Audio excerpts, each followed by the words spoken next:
Hi friends, welcome back. तो friends, जो video देख रहे हैं हम वो है हाहाकार ज़ॉम्बीज द थ्योरी।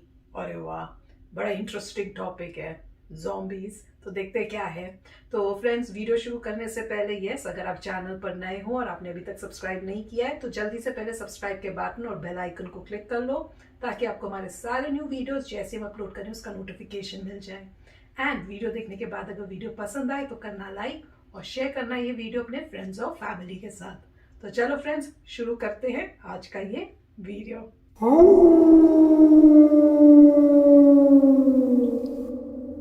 ये एक ऐसा कंसेप्ट है जो हम सबको फैसिनेट करता आया है। ग्रुप में चलते आ रहे हुए इंसान जो कि दूसरे इंसानों पे हमला कर रहे हैं, दूसरे इंसानों को खा रहे हैं और दूसरे इंसानों की आंखों को नोच ले रहे हैं।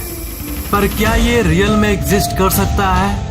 और अगर रियल में ज़ॉम्बीज का हाहाकार, ज़ॉम्बी एपोकलिप्स आ जाए तब क्या होगा?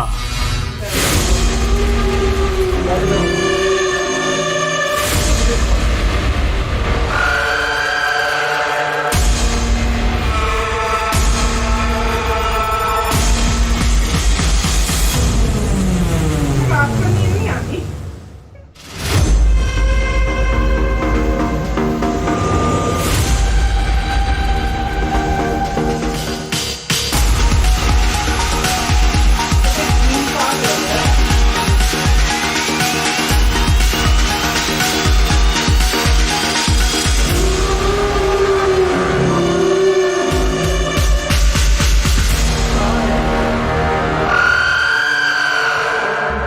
मूवीज के ज़ॉम्बीज तो अलग बात है, पर आपको तो पता होगा कि फैक्टिक्स पे आपको रियल वर्ल्ड का रेफरेंस मिलता है। ऐसी डेटा जो कि रियल वर्ल्ड में पॉसिबल हो और हॉरर मूवी नहीं बल्कि रियल हॉरर हो। क्या ऐसा दिन कभी आएगा जब एक ऐसा फंगस या एक ऐसा वायरस आ जाए जिसके चलते इंसान अपने शरीर और दिमाग का कंट्रोल खो बैठे? एक लाइन में बोलूं, it's not impossible, it may be possible. अगर ऐसे पैरासाइट्स हैं, एक्चुअल में एग्जिस्ट करते हैं, तो हम ज़ॉम्बी एपोकलिप्स से बस कुछ ही कदम दूर हैं। साइंटिस्ट के कई एक्चुअल स्टडीज से हमें ऐसे कई फंगस के बारे में पता चला है जो कि एक जिंदा हेल्दी जीव को एक अधमरा गुलाम ऑर्गेनिज्म में बदल देता है, जो कि उसी फंगस के कंट्रोल में होता है। उनमें से सबसे खतरनाक, पूरे धरती का सबसे खतरनाक माइंड कंट्रोलिंग फंगस है ऑफिकॉर्डेसिप्स यूनिलैटरलिस। दुनिया की हर चीज की तरह ये इसका साइंटिफिक नेम है और इसे कॉमनली ज़ॉम्बी फंगस के नाम से भी जाना जाता है।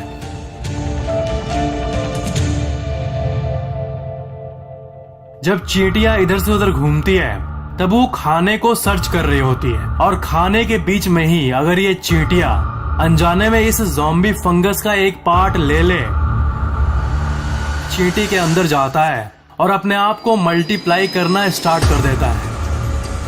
चींटियों के शरीर के साथ साथ उनके दिमाग को भी इन्फेक्ट कर देता है और दिमाग को कंट्रोल करना शुरू कर देता है। चींटियों के बॉडी को अपने हिसाब से कंट्रोल करने लगता है और उससे ऐसे कई कामों को करवाता है जिससे आखिरकार वो चींटी मर जाती है।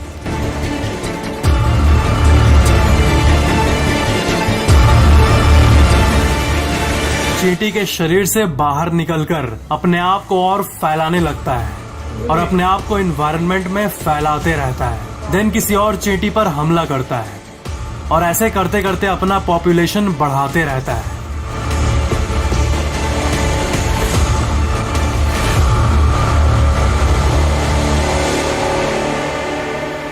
इस रियल लाइफ सिचुएशन को देखकर हमें रियल लाइफ नेचर का एक गहरा आइडिया मिलता है और ये भी जानने मिलता है कि नेचर में ऐसा मॉडल सच में बना हुआ है जिसमें एक वायरस, फंगाई या पैथोजेन दूसरे ऑर्गेनिजम्स पर हमला करके उसे कंट्रोल करता है। मीन्स ये जस्ट एक कंसेप्ट नहीं है बल्कि रियलिटी है if we see the mother nature.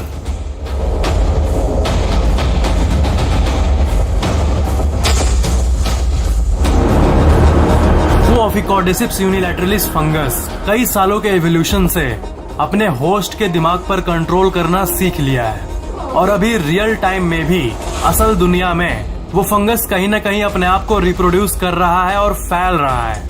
But सबसे सेफ बात यह है कि ये इंसानों के लिए अभी तक कोई खतरा नहीं है।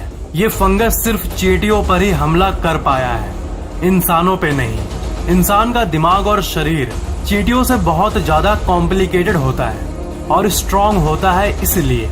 बट यहाँ सवाल यह है कि अगर मदर नेचर में ऐसा कुछ होता हुआ देखा गया है चींटियों के साथ, तो क्या ये चींटियों को छोड़कर किसी और ऑर्गेनिज्म या इंसानों के साथ भी हो सकता है, किसी और मिस्टीरियस पैरासाइट या फंगस के द्वारा?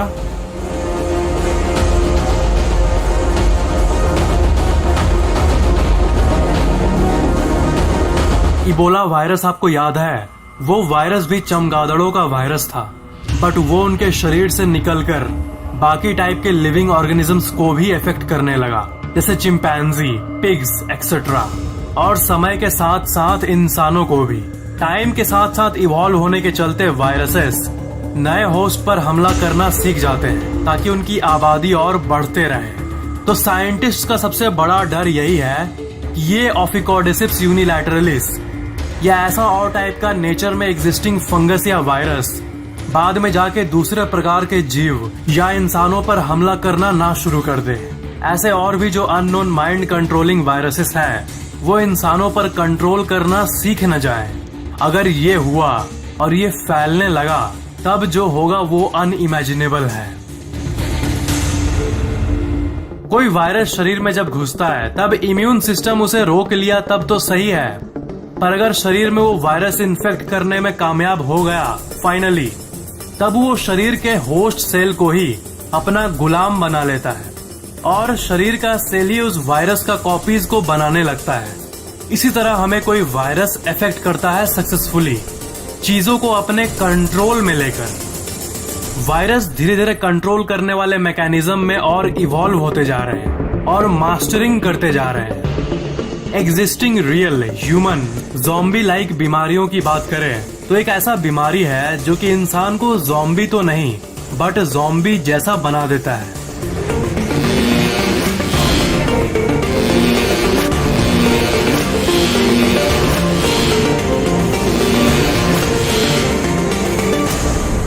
कैटाटोनिक स्किज़ोफ्रेनिया ये एक ऐसी कंडीशन होती है जो जब अपने लास्ट हद तक चली जाती है तब इंसान को पता नहीं चलता कि क्या रियल है और क्या अनरियल है।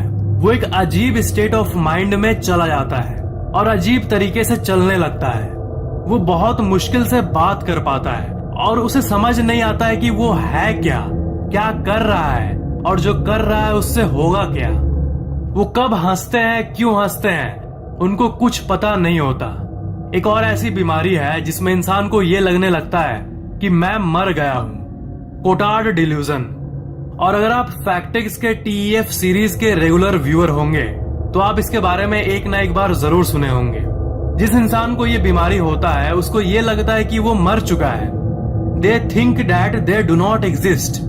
वो अपने मन में आवाजों को सुनते हैं जो कि उन्हें ये कहता है कि वो मर गए हैं। कुछ तो खाना खाना ही छोड़ देते हैं क्योंकि उनको ये लगता है कि वो मर चुके हैं और अब खाना खाने का कोई पॉइंट ही नहीं है। और कुछ अपने आप के ऊपर ही हमला करने लगते हैं एक ज़ॉम्बी की तरह। साल 2008 में अचानक से एक बूढ़ी औरत को कुछ होने लगा और उसके घर वालों ने हॉस्पिटल में उसे एडमिट किया और हॉस्पिटल में वो अचानक से कहने लगी कि मैं मर चुकी हूँ और मैं सड़ी हुई मछली की तरह स्मेल कर रही हूँ। बल्कि एक्चुअल में ऐसा कुछ नहीं था, बट उसका माइंड ऐसा हो गया था कि उसने एग्जैक्ट यही लाइन कहा था। और उसने ये भी कहा था कि मुझे हॉस्पिटल के उस रूम में ले चलो जहां डेड बॉडीज रखी हुई है, मुझे उनके बीच में रहना है। This is an actual case of the disease. ऐसे और कई अजीब केसेस आपको NCBI के ऑफिशियल गवर्नमेंट वेबसाइट पे मिल जाएगी।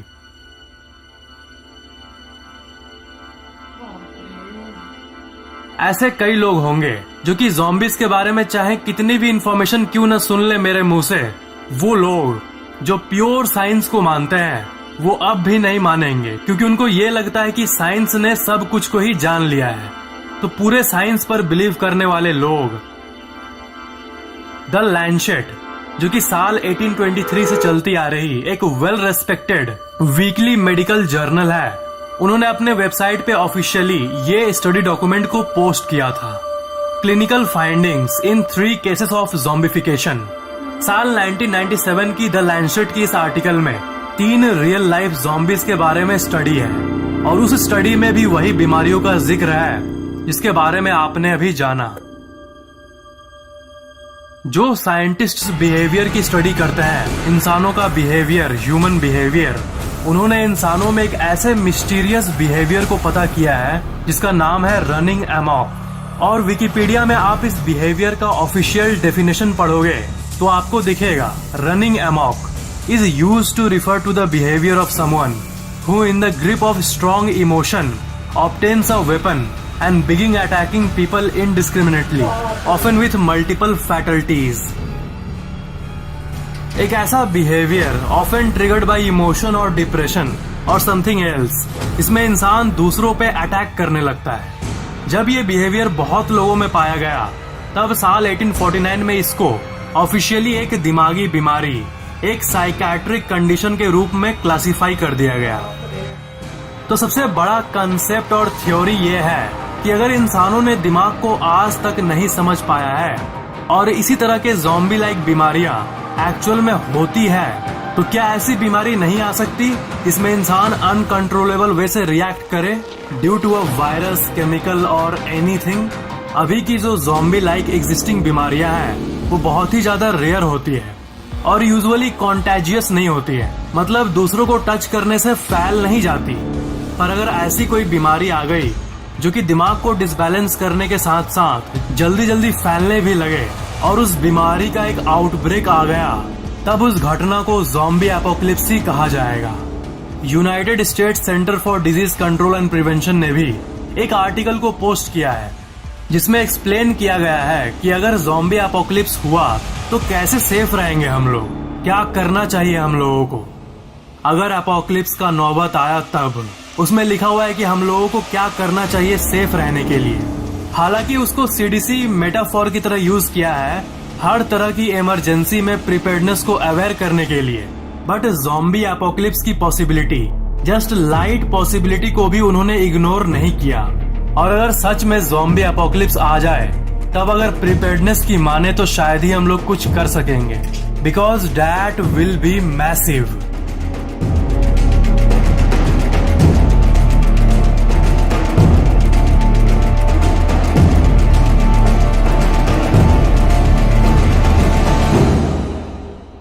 कुदरत हमेशा नए नए वायरस, बैक्टीरिया और पैथोजेंस बनाते रहती है। अभी रियल टाइम में भी इन्वायरमेंट में कई नए तरह के वायरसेस बन रहे हैं और ऐसे नोवेल वायरसेस बन रहे हैं और इवॉल्व हो रहे हैं कि कब कैसा वायरस आ जाए कोई पता नहीं कर सकता। और अगर कोई वायरस इंसान के पैराइटल लोब पे हमला करने में सक्षम हो गया तब इंसान के एक्शंस उसके इंटेंशन से नहीं मिल पाएंगे। मतलब ये जो दौड़ते हुए आप ज़ॉम्बी देख रहे हो ये अंदर से पूरी तरह से अवेयर होंगे कि मैं क्या कर रहा हूँ, बट वो अपने आप को कंट्रोल नहीं कर पाएंगे और अंदर मन ही मन रो रहे होंगे कि मैं क्या कर रहा हूँ, अपने ही फैमिली मेंबर को मार रहा हूँ, बट वो कंट्रोल नहीं कर पाएंगे अपने बाहरी एक्शंस और चेहरे के एक्सप्रेशंस को। और वो क्या कर रहा है, क्यों कर रहा है, कैसे कर रहा है, सबका कंट्रोल खो बैठेगा। हर इंसान अपनी मर्जी से जीना चाहता है, पर ऐसा ना हो जाए कि एक ऐसा पैरासाइट आए जो कि मर्जी को ही खत्म कर डाले। हम लोग एज अ सिविलाइजेशन ये उम्मीद तो नहीं करेंगे कि ऐसा कोई वायरस आ जाए, but we can't ignore the possibility. कब कैसा नया पैंडेमिक आ जाए कोई नहीं कह सकता, इसलिए we should always be ready even before it comes. We should be prepared always.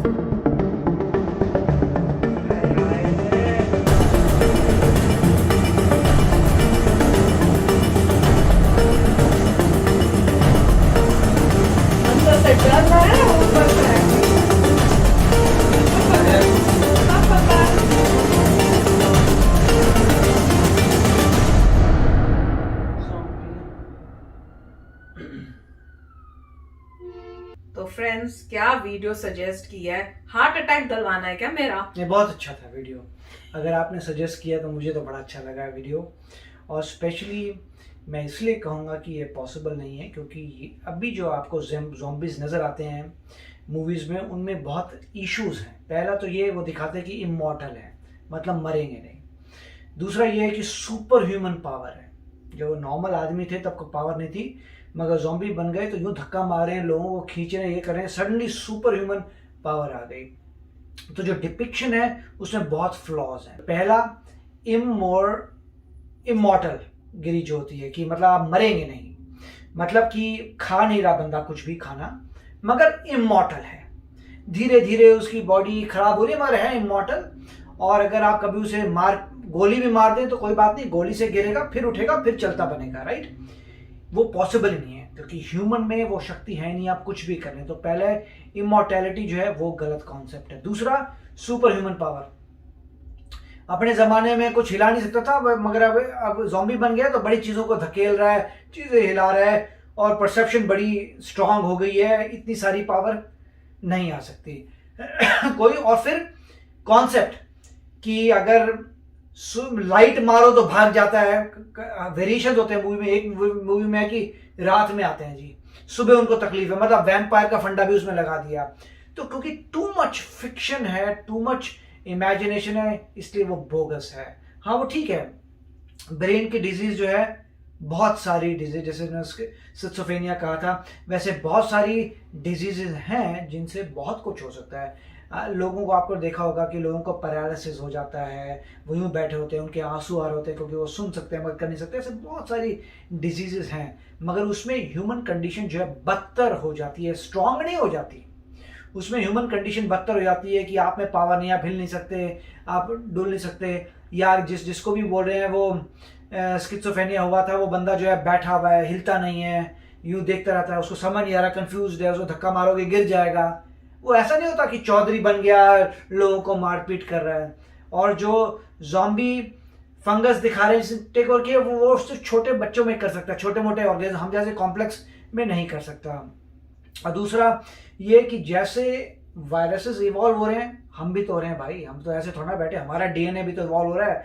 जब भी हम किसी जो फॉरेन बॉडी को डिस्ट्रॉय करते हैं तो हमारे में भी वो पावर आ जाती है कि नेक्स्ट टाइम वो आएगा तो उसे हटा दें। तो उसी के बेसिस पे तो वैक्सीन चलते हैं कि अगर एक बार आप थोड़ा सा इन्फेक्ट करते हैं बॉडी को, तो बॉडी को पता चल जाता है उससे फाइट कैसे करना है, वो अपने जीनोम में पक्का कर लेती है, पता है अगली बार वो आता है इमीडिएटली उड़ा देती है। तो हमारी बॉडी भी तो बहुत तेजी से इवॉल्व कर रही है, उनकी कर रही है तो हमारी भी कर रही है। ये पॉसिबल है, साइंस हमेशा बोलेगा कुछ भी पॉसिबल है, मगर बहुत फार फेच्ड है। ऐसे तो ये भी बोल सकते हैं कि भैया डैलस में स्नो स्टॉर्म भी आ सकता है, टेक्निकली पता नहीं आ सकता है, मगर आएगा चांसेस तो मोस्टली 0%, 1% भी नहीं होंगे। तो पॉइंट ये है कि होने को तो बहुत भी कुछ हो सकता है, मगर ये इतनी बड़ी चीज नहीं जिसके ऊपर सर खपाया जाए, क्योंकि अभी उतनी बड़ी नहीं हुई है। ये सिर्फ फिक्शन है जिसमें दिखाते हैं मूवीज में ज़ॉम्बी आ गया, इतना स्ट्रॉन्ग ज़ॉम्बी हो गया जिससे लोग डर रहे हैं उसको, और मतलब और शातिर बड़ा, अगर थोड़ा सा कोई बंदा मूव करेगा उसको दिख जाता है अच्छा बंदा मूव करा, अरे वाह अभी मैं बैठे बैठे मैं सुपर ह्यूमन हो गया वो ज़ॉम्बी। पहले उसको पता नहीं चलता था, अब उसे पता चल रहा है, थोड़ी सी आवाज आ रही है तो भाग रहा है, उसकी सेंसेस इतने बढ़ गए कि वो स्मेल भी कर सकता है, और उसको अगर हाथ भी काट दो कोई बात नहीं, दूसरा हाथ पूरा चलता जा रहा है, और जब हाथ काटते हैं कोई ब्लड नहीं निकल रहा, हाथ काटा कोई बात नहीं, हाथ कट गया जी बंदा भाग रहा है आपके पीछे, राइट। तो वो टू मच जो इंटरप्रिटेशन है वो पॉसिबल नहीं है। ये पॉसिबल है कि किसी ने आपको ओवरकम कर लिया और बेहोश हो गए, और बेहोश होकर आप इवेंचुअली मर जाते हैं, वो पॉसिबल है। ज़ॉम्बी होना वो डिफरेंट बात है। चलो हस्बैंड बिलीव करे ना करे, मैं तो बिलीव करती हूँ, क्योंकि खासकर ये कोरोना के बाद तो मैं कुछ भी बिलीव कर सकती हूँ कि कोई भी ऐसा वायरस, ऐसी कुछ चीज हो सकती है जो आपको इन्फेक्ट करके ये कर दे। और ये बात कर रहे हैं कि ऐसे टू मच दिखाते हैं, हम लोग टू मच की सेंस में नहीं जा रहे कि जो मूवीज में दिखा रहे हैं। ऐसा कोई वायरस हो सकता है जो आपके दिमाग को खराब कर दे और आप जाओ पागलों की तरह लोगों को काटने लगो, उनको मारने लगो, और आप जब काटो तो वो वायरस ट्रांसफर होकर उसकी बॉडी में चला जाए और वो भी फिर ज़ॉम्बी बन जाए। तो टू मच पावर ना दिखाओ कि वो मार तोड़ देगा, किसी को फेंकेगा तो उधर चला जाएगा, और यस हो सकता है कि उसको मारो तो वो मर जाएगा, पर मूवीज में तो एक्सट्रीम में दिखाते हैं, पर पॉसिबिलिटी है भाई।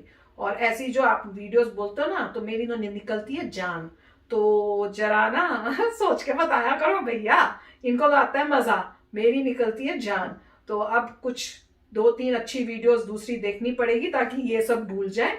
और अगर आप तो सुबह देख रहे हो तो फिर भी चलो ठीक है, जो रात को देखेंगे ना वो तो हो गया उनका काम। तो फ्रेंड्स होप करते हैं आपने एंजॉय किया होगा ये वीडियो, भयानक भयानक शक्लें देखकर। तो चलो चलते हैं, मिलेंगे नेक्स्ट वीडियो में, होपफुली बेटर होगी, देखने में थोड़ी हंसी मजाक वाली। तो मिलेंगे नेक्स्ट वीडियो में, till then take care and bye bye. तो अगर आप मेरे इस चैनल पे नए हो तो जल्दी से सब्सक्राइब के बटन को हिट करो और बेल आइकन को क्लिक करो, ताकि आपको मेरा जब नया वीडियो मैं लगाऊं आपको उसके बारे में जल्दी से पता चल जाए।